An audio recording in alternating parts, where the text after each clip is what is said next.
నమస్తే, welcome to editor analysis. ఒక్కసారిగా ఇక్కడ చూడండి, ఊహించని షాక్. పెంటగన్కు దెమ్మ తిరిగే దెబ్బ పడింది. అమెరికన్ల బందీ. అసలు ఏ స్టేజ్లో ఈరోజు ట్రంప్ అగ్రరాజ్యాన్ని ముంచేస్తున్నాడనడానికి ప్రత్యక్ష నిదర్శనాలు ఇది. ప్రపంచం అంతా కూడా ఇప్పుడు మిడిల్ ఈస్ట్ ముఖ్యంగా ఒక అగ్నిగుండంలా మారిపోయింది.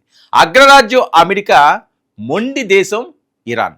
ఈ రెండింటి మధ్య జరుగుతున్నది కేవలం క్షిపణుల యుద్ధం మాత్రమే కాదు, అంతకు మించిన మైండ్ గేమ్. ఇరాన్ను తక్కువగా అంచనా వేసిన ట్రంప్ ఇప్పుడు తప్పు చేశారా అంటూ ప్రపంచ దేశాలన్నీ కూడా అటాక్ చేస్తున్నాయి. మరి అత్యాధునిక ఆయుధాలున్న అమెరికాను చౌక డ్రోన్లతో ఇరాన్ ముప్పు తిప్పలు పెడుతుంది. తాజాగా సోషల్ మీడియాను షేక్ చేస్తున్న ఈ వీడియో వెనుక ఉన్న అసలు నిజాలు ఏంటి? White house versus Tehran political war ఇది. అది యుద్ధ క్షేత్రం కాదు, ఒక గ్లోబల్ పొలిటికల్ సినిమా. ఒకవైపు ప్రపంచాన్నే శాసించే అగ్రరాజ్యం, మరోవైపు అణుబాంబుల ఆరోపణలతో ఉక్కిరి బిక్కిరి అవుతున్న ఇరాన్. సీన్ కట్ చేస్తే ఇక్కడ కథ అడ్డం తిరిగింది. అమెరికా వేస్తున్న ప్రతి అడుగుకు చెక్కు పెడుతున్నారు ఇరాన్. మరి అగ్రరాజ్యం వేల కోట్లు ఖర్చు పెట్టి అత్యాధునిక మిసైళ్లు ప్రయోగిస్తుంటే అత్యంత చౌకైన డ్రోన్లతో ఆకాశంలో ఆధిపత్యాన్ని ప్రదర్శిస్తుంది ఇరాన్. మరి అమెరికా పంపే ఒక్క క్షిపణి ధర కొన్ని $1 మిలియన్, కానీ దాన్ని కూల్చే ఇరాన్ డ్రోన్ ఖరీదు కేవలం కొన్ని వేలు మాత్రమే. మరి ఇది యుద్ధం కాదు, అమెరికా ఖజానాను ఖాళీ చేసే ఆర్థిక వ్యూహం అంటున్నారు నిపుణులు. మరి మిసైల్ వర్షం కురుస్తుంది, ఇరాన్ నగరాలు వల్లకాడుగా మారుతున్నాయి. మరి అణు ఆయుధాల షాకుతో అమెరికా చేస్తున్న దాడుల్లో చితికిపోతున్న అమాయక బాల్యం.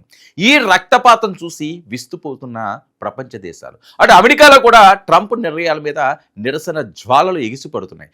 మాకు ఈ యుద్ధం వద్దు, మా సైనికుల ప్రాణాలు ముఖ్యం అంటూ రోడ్డెక్కుతున్న అమెరికన్ సిటిజన్స్. మరి సరిగ్గా ఇక్కడే అసలు ట్విస్ట్.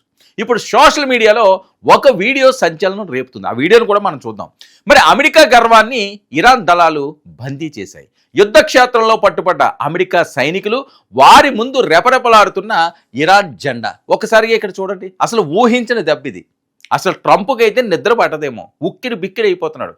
ఎందుకు దిగండి రా బాబు ఇందులోకి, వెనక్కి రాలేకపోతున్నాను, ముందుకు వెళ్ళలేకపోతున్నాను. ఒక పక్క చైనా వణికిస్తున్నది, ఒక పక్క రష్యా వణిస్తున్నది, మరో పక్క ఉత్తర కొరియా నేను వచ్చేస్తానని ఆయన కంగారు పడుతున్నాడు.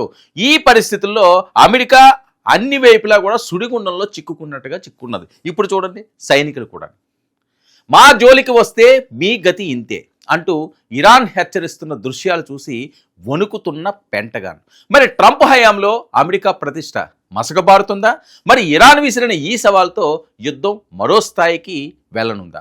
మరి యుద్ధాన్ని ముగించకపోతే పరిణామాలు ఊహించిన విధంగా ఉంటాయని ఇరాన్ డైరెక్ట్గా ట్రంప్కు వార్నింగ్ ఇస్తుంది.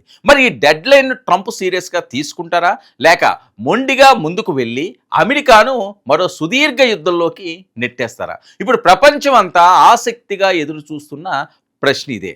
మరి మిడిల్ ఈస్ట్లో రగులుతున్న మంటలు, అగ్రరాజ్యం అహంకారానికి, ఒక దేశం ఆత్మగౌరవానికి మధ్య జరుగుతున్న పోరు ఇది.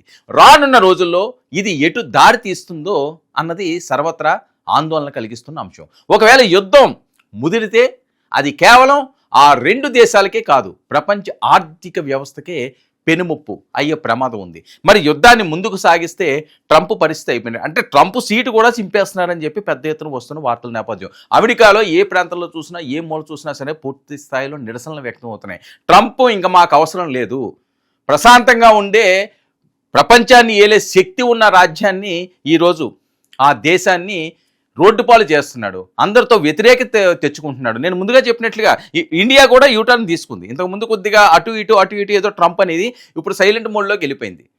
ఏదైనా తేడా వస్తే, ఇరాన్ యుద్ధం నుంచి ఆయన కానీ బయటికి వెళ్ళకపోతే, విరమించుకోకపోతే, తోక ముడుచుకుపోతే, యూటర్న్ చేయకపోతే అమెరికా పతనం మొదలైపోయిందని ప్రపంచ దేశాలు మేధావులు కూడా బహిరంగంగానే ట్రంప్ను హెచ్చరిస్తున్నారు. ఎందుకంటే అన్యాయంగా, దుర్మార్గంగా తమ ఆధిపత్యాన్ని ప్రదర్శించుకోవడానికి కోసం ఒక దేశం మీద, చిన్న దేశం మీద ఈ పోరాటం అన్నది ఎప్పుడు కూడా ఏ దేశానికి మంచిది కాదు. ఎందుకంటే ప్రపంచం అంతా చూస్తూ ఉంటుంది, ఇది ఒక దేశంతో పోయేది కాదు. ఇజ్రాయెల్ కోసమని అమెరికా ఈరోజు రొంపులోకి దిగింది, నిండా మునిగిపోయే పరిస్థితి. ఇరాన్ మీసం మెలేస్తుంది, తొడలు కొడుతుంది, రా తేల్చుకుందాం అంటున్నది. నాది పోతే ఏముంది ఇంతే, నీది పోతే సర్వం అనే ధోరణిలో ఇరాన్ వెళ్తుంటే మరి వీళ్ళకి దరదరలాడుతున్నది. ఇప్పుడు వాళ్ళనే బందీలుగా పట్టుకుని ఒక ఫోటో పెట్టి ఇది మా సత్తా ట్రంప్, ఏం పీకుతావో పీక్కో అనే విధంగా వీళ్ళు హెచ్చరిస్తున్నారంటే మరి ట్రంప్ పరిస్థితి ఏ రకంగా ఉందో వేరే చెప్పాల్సిన అవసరం లేదు. ఇదే అదనగా రష్యా, అటు చైనా, ఉత్తర కొరియా, ఇండియాతో పాటుగా ఇంకా మిగతా దేశాలన్నీ కూడా ఇరాన్ని ఈ రకంగా చేయడం తప్పు, మేము దానికి అండగా ఉంటాయంటున్నారు. ఇంతమందితో వ్యతిరేకత తెచ్చుకుని తన గొయ్యి తనే తవ్వుకున్నాడు ట్రంప్ అన్నది వార్త.